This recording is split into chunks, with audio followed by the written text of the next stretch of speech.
దేశవ్యాప్తంగా సంచలనం సృష్టించిన గాదే సాయికృష్ణ కేసు దర్యాప్తు వేగంగా జరుగుతోందని పోలీసులు చెబుతున్నారు. సాయికృష్ణ కుటుంబ సభ్యుల ఆరోపణల నేపథ్యంలో అన్ని కోణాల్లో విచారణ కొనసాగిస్తున్నామని అంటున్నారు. కృష్ణలంక పోలీస్ స్టేషన్తో పాటు విజయవాడ శ్మశానం స్వర్గపురిలోనూ అధికారులు ఆధారాలు సేకరిస్తున్నారని, త్వరలోనే వాస్తవాలు వెలుగులోకి వస్తాయని వారు చెబుతున్నారు. గాదే సాయికృష్ణ తల్లి విజయలక్ష్మి ఇచ్చిన స్టేట్మెంట్ ఆధారంగా విచారణ కొనసాగుతోంది. ఏసీపీ దైవప్రసాద్ నేతృత్వంలోని బృందం పలువురు పోలీస్ సిబ్బంది వాగ్మూలాలను నమోదు చేసింది. సాయికృష్ణను ఏ కేసులో ఎందుకు కృష్ణలంక స్టేషన్కు తీసుకొచ్చారనే అంశాలపై విచారణ టీం సభ్యులు ఆరా తీస్తున్నారు.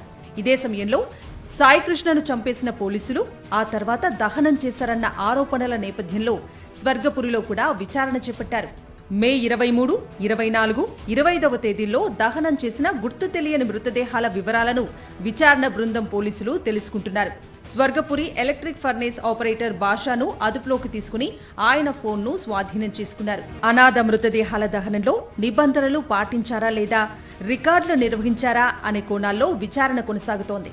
కృష్ణలంక పోలీసుల నుంచి లభిస్తోన్న సమాచారం, స్వర్గపురిలో సేకరించిన ఆధారాల ఆధారంగా కేసు దర్యాప్తు ముందుకు సాగుతోందని అధికారులు అంటున్నారు.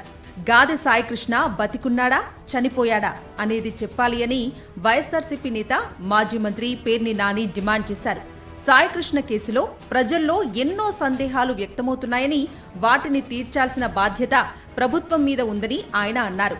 ముద్దాయిగా ఉన్న సిఐ నాగరాజును ఎందుకు విచారించరు అని ప్రశ్నించారు. టాస్క్ ఫోర్స్ మీ నాయకత్వంలో పనిచేస్తుంది. కొత్తగా అతని మీద క్రైమ్ లేదు, బెయిల్ మీద బయటికి పోయాడు. నాన్ బెయిలబుల్ వారెంట్ ఉంటే తీసుకొచ్చి కోర్టుకు కదా పెట్టాలి. మే 9వ తారీఖు అతను పికప్ చేస్తే మే 9వ తారీఖు నుంచి గమ్మత్తు ఏంటంటే, ముద్దాయిగా ఉన్న నాగరాజుని ఇంతవరకు పిలిచి విచారణ చేయరు. టాస్క్ ఫోర్స్ ఆమెను పిలుస్తారు. టాస్క్ ఫోర్సు కమిషనర్ గారి తర్వాత రెస్పాన్సిబిలిటీ ఉన్నటువంటి ఆఫీసర్ని పిలుస్తారు విచారణకి. శ్మశానానికి వెళ్తారు. కృష్ణలంక శ్మశానంలో మీకు ఏమైనా హింటు దొరికిందా?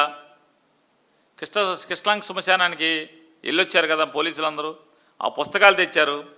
అక్కడ శవదహనం చేసేటువంటి బాధ్యుడైనటువంటి భాషను తీసుకొచ్చారు బయటికి పోలీస్ స్టేషన్కి. ఇవన్నీ మీడియా కథనాలు మీడియాలో చూపిస్తున్నారు. సాయికృష్ణ మిస్సింగ్ కేసులో విజయవాడ కమిషనర్ పాత్ర ఉందనే అనుమానాల నేపథ్యంలో ఆయన ఆధీనంలో ఉన్న టాస్క్ ఫోర్స్ అధికారులను ఎలా విచారణ చేస్తారు? విచారణ అధికారి దైవప్రసాద్ తన పై స్థాయి అధికారులను విచారించగలరా లాంటి పలు ప్రశ్నలను వైఎస్ఆర్సీపీ సంధిస్తోంది. వాటికి ప్రభుత్వం ఏం సమాధానం చెబుతుందో వేచి చూడాలి.